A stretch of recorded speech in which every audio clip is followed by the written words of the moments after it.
Hey everybody, Josh Peck here. Have you been following the news about all the earthquakes and volcanoes lately? Well, it kind of reminds me of Matthew 24, 4 through 8. Um, and this is talking about the end times. And Jesus answered and said to them, take heed that no one deceives you, for many will come in my name, saying, I am the Christ, and will deceive many.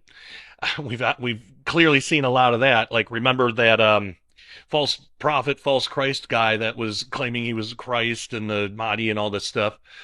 Continuing on in verse 6, and you will hear of wars and rumors of wars. See that you're not troubled, for all these things must come to pass. Well, we definitely live in a day where we're seeing a lot of wars and rumors of wars. It seems like every time we turn on the news, that's what's being talked about with, Russia and the Middle East and all this stuff.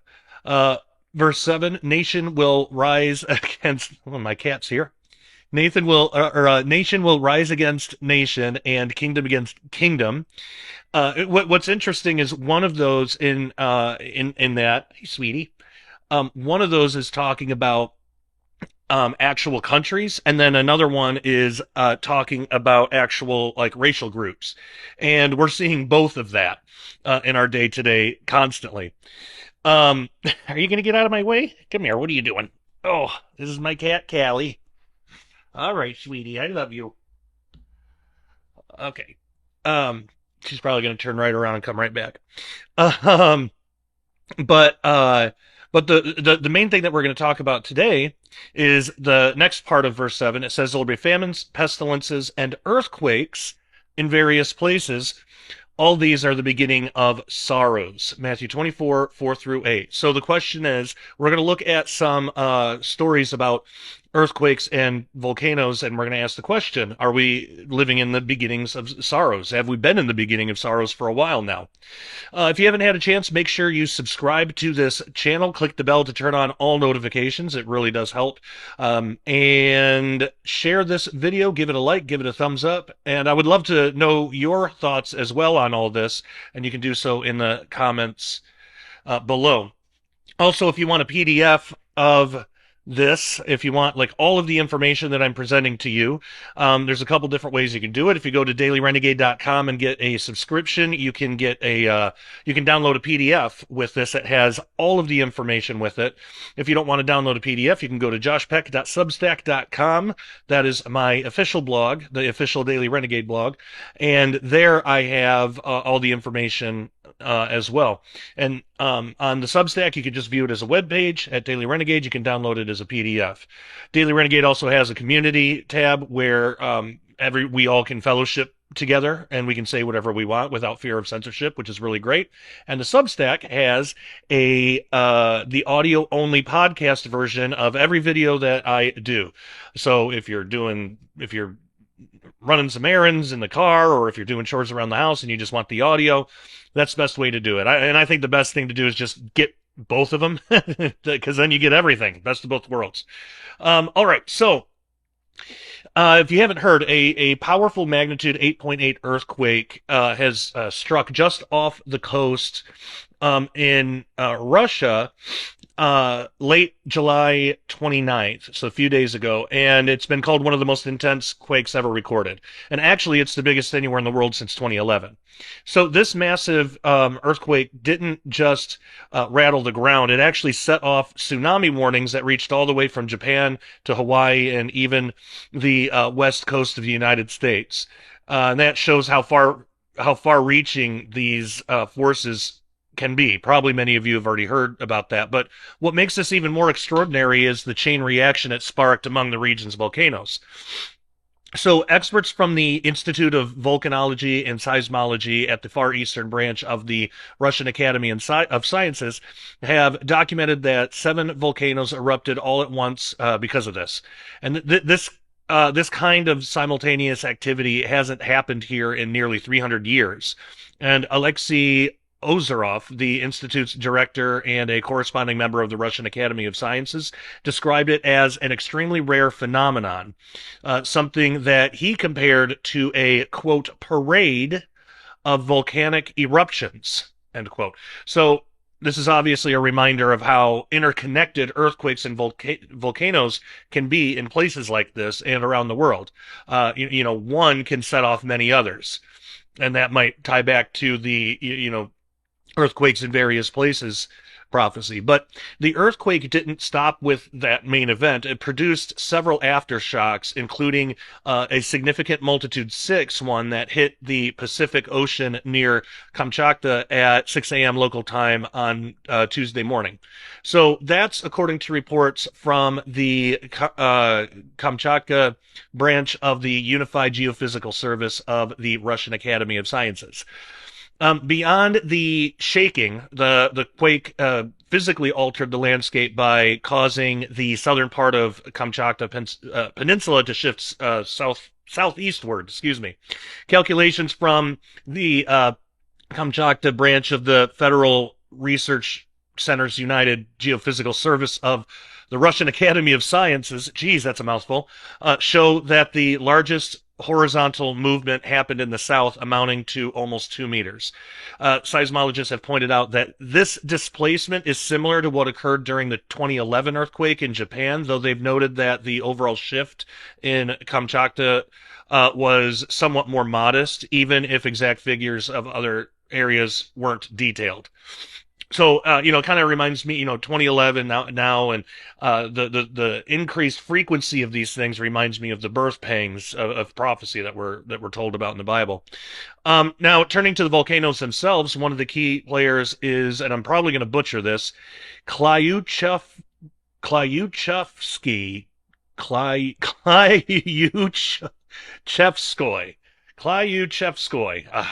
All right, whatever. Let's call it the Kly volcano for short. I can't speak Russian. But anyway, now this stands as one of the highest active volcanoes globally. So the Kamchatka Volcanic Eruptions Response Team reported that it was actively spewing ash on Tuesday. And there's, you've probably seen it. There's a striking photograph from August 4th taken by Sergei Kistinov and shared on Instagram that captures this eruption on the far eastern part of the Kamchatka Peninsula. There's another image released by the Russian Academy of Sciences Volcanology Institute and captured by Yuri Demyanchuk, which shows the Kly volcano erupting on Monday, August 4th, with ash shooting up 6 kilometers into the sky in the northern part of the peninsula. Then there's the Krasheninnikov. My gosh. Okay, then there's the Krasheninnikov volcano, which is part of the eastern volcanic belt and sits around 125 miles northeast of Petropavlovsk-Kamchatsky, the main regional center. I know when I do these, people say, well, Josh, why don't you look it up on, Google Translate will tell you how to say these words. I could hear it 100 times and I can't make it happen. I can't say it. It's one of my weaknesses, I guess. I'd have to spend years learning Russian to try to understand these pronunciations. It's difficult. I already stutter enough. The last thing I need is these big, long Russian words to try to learn. But anyway, so thank you for bearing with me. But an aerial view taken by Artem Shelder on August 3rd shows it in full eruption mode. So local officials have confirmed that this volcano saw a lava flow in the past week, and that's a pretty big deal because it's the first time that that's happened in nearly 600 years. So the last recorded one was back in 1463. An additional image from the Institute of Volcanology and Seismology dated August 3rd illustrates that the Krasheninnikov it was spewing smoke and ash during its eruption in the Kamchatka territory.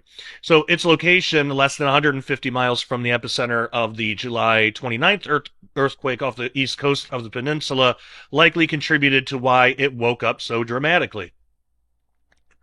So Russian seismologists are confident that there is a direct connection between this mighty earthquake and the surge in volcanic activity across Kamchatka. Alexei Ozerov explained to TASS, a state-affiliated media outlet in Russia, that the eruptions can be traced back to the earthquake, which essentially stirred up the magmatic foci. Those are the underground chambers filled with molten rock, and gave them the extra push needed to break through the surface. Now, it's worth noting, too, that the volcanic activity is no stranger to the Kamchatka Peninsula, which is home to 29 active volcanoes, as per the U.S. Geological Survey. Among the 7 now erupting, that's interesting that it's 7, 3 were previously dormant, according to the Russian Academy of Sciences. The massive eruptions kicked off at 6 a.m. local time on Sunday, leading to the evacuation of personnel from the affected areas, as stated on the Kronotsky Nature Reserve's website. Fortunately, the Regional Ministry of Emergency Situations has reported that no settlements are in the path of the ash plume from the Clyde volcano, and there were no registered tourist groups near it, which obviously helps minimize risks to people, which is great. There's also been some earthquakes in New Jersey. So there's been a recent spate of earthquakes that's been rattling New Jersey and even spilling over into parts of New York. Again, earthquakes in diverse or various places. So just after noon on Tuesday, a 2.7 magnitude earthquake struck near Hillsdale, New Jersey, with its epicenter located more than 7 miles below the ground, as recorded by the U.S. Geological Survey. So this is not an isolated incident. It's actually the second earthquake to hit the area in just a matter of days, coming on the heels of a slightly stronger 3.0 magnitude that occurred in Hasbrook Heights, New Jersey on Saturday night. So the effects of this Tuesday quake were noticeable across a broader region, with tremors felt in various parts of New York and New Jersey. New York City's Emergency Management Agency pointed out that these shakes could have been experienced throughout the Big Apple, and they were actively monitoring the situation for any potential impacts. So, as of now, it's not immediately clear whether there were any injuries or damages resulting from this 2.7 magnitude event, which is a relief in such densely populated areas. Now, interestingly, even iconic landmarks like the Empire State Building in Midtown Manhattan came through unscathed. So the building's official account on X posted a confirmation that it was entirely unaffected by the earthquake, showing how these smaller quakes, while startling, don't always cause widespread disruption. But again, we have to remember the prophetic idea of birth pangs. You get a little one. It's like when like a pregnant mother like goes through childbirth. Like there's the contractions and the pain. It starts off small, but it ratchets up bigger and bigger and bigger. Um, so So even though this one may not have been too big of a deal, that doesn't mean the next one won't be. So looking back at the Saturday night quake in Hasbrook Heights, that one was felt in specific neighborhoods across New York City, including Upper Manhattan areas like Hell's Kitchen, Riverdale in the Bronx, and even Staten Island. And it adds to a pattern of increased seismic activity in the region lately. And in fact, late last month, on a single day, 6 minor earthquakes shook Morris County, New Jersey, with magnitudes ranging from 0.7 to 2.0. Now that's quite a big cluster, and it shows how the ground beneath us can be more active than we might expect in the Northeast. So all of this activity ties into the geological makeup of New Jersey, which is home to the Ramapo Fault. It is the longest fault line in the Northeast, stretching all the way down to Pennsylvania, and it provides some context for why earthquakes, even if not enormous, keep popping up here. While these recent events are relatively minor compared to what we see in places like California, it's still a reminder that the East Coast is not immune to these natural occurrences. Everywhere is susceptible. So, to visualize the locations, maps have shown that the epicenter of the Tuesday 2.7 magnitude earthquake right near Hillsdale, and there's another illustrating both recent New Jersey earthquakes, one in Hasbrouck Heights on Saturday, and this latest in Hillsdale. And that helps to pinpoint how close these are to major urban centers. Overall, this sequence of earthquakes from the six minor ones late last month to these two more noticeable ones in quick succession has obviously and certainly kept residents on alert. Um, there's also an intriguing discovery about a massive, mysterious blob. Maybe you've heard of this, of super hot rock that's lurking deep underneath the eastern United States. So, scientists from the UK have uncovered what they're calling the Northern Appalachian Anomaly, or NAA for short. It's a huge subterranean feature that's been confusing experts for quite some time now. So, this blob sits under the Appalachian Mountains and is gradually making its way toward New York City as revealed through advanced techniques like seismic tomography. You can think of it as like a massive CAT scan that looks into the Earth's interior to map out hidden structures. So this anomaly, this NAA, is like a gigantic slimy ball of hot rock buried about 125 feet underground and stretching across 220 miles of New England. It's essentially a thermal upwelling made up of molten mantle material that behaves like thick, gooey molasses, and it's not alone. There's a twin hot zone under north central Greenland formed during the same ancient geological events, but on the other side of a massive rift, almost like a mirrored version in a tectonic lava lamp. Um, so how did it form? Well, it all ties back to hot rock rising from near the Earth's core to fill in cracks created by rifting land masses. So as the material cools, it starts to drip downward, setting off what's known as mantle waves, which are ripples that travel along the underside of continents. So to figure this out, the team behind the study combined real-world geological observations with computer simulations, modeling plate tectonics and geodynamics to recreate how a hot blob could develop some 1,120 miles northeast of the Appalachians. Um, so now about its movement. This blob is creeping southwest. It's a snail's pace of just 12 miles every million years. Now, at that rate, experts estimate it'll take another 10 to 15 million years to reach New York City. Now, of course, that's plenty of time, unless something changes and it begins to move faster, or if it were to find a way up out of the ground from where it is now, which that could be catastrophic. Again, this is over 200 miles. But there's more to it. This anomaly could be linked to occasional volcanic eruptions in the area, the kind that sometimes even brings diamonds up to the surface. Over on the Greenland side, the twin hot zone is influencing the massive ice sheet from below, affecting how the ice flows and melts today. So Tom Gurnan, a professor of earth science at the University of Southampton and the lead author of the research, has shed some light on this enigma. He pointed out that this thermal upwelling has long been a baffling aspect of North American geology. As he puts it, it lies beneath a part of the continent that's been tectonically quiet for a long time.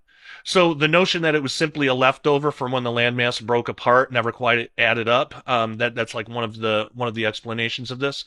Now, on its effects, he explained that heat at the base of a continent can weaken and remove part of its dense root, making the continent lighter and more buoyant, just like a hot air balloon, like rising after dropping its ballast. He also emphasized that ancient heat anomalies like this one keep playing a key role in shaping the dynamics of continental ice sheets from below.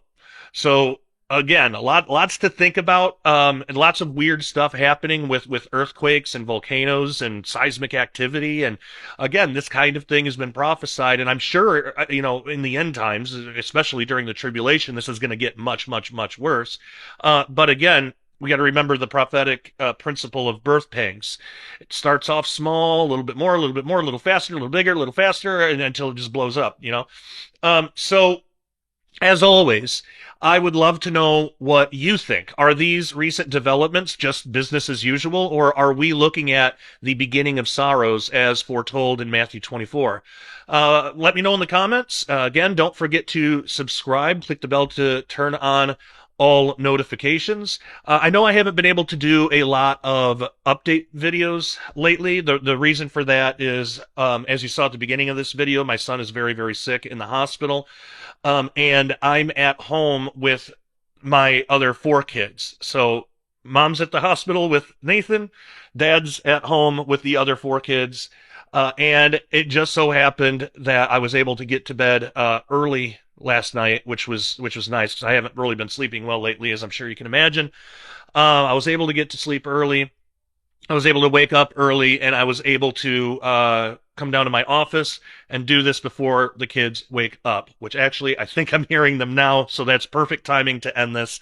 But all that being said, just thank you so much. Please keep Nathan in prayer. We're still trying to figure out everything that's going on. And we just really love and appreciate all of you guys. So with that, take care. God bless, and see you next time.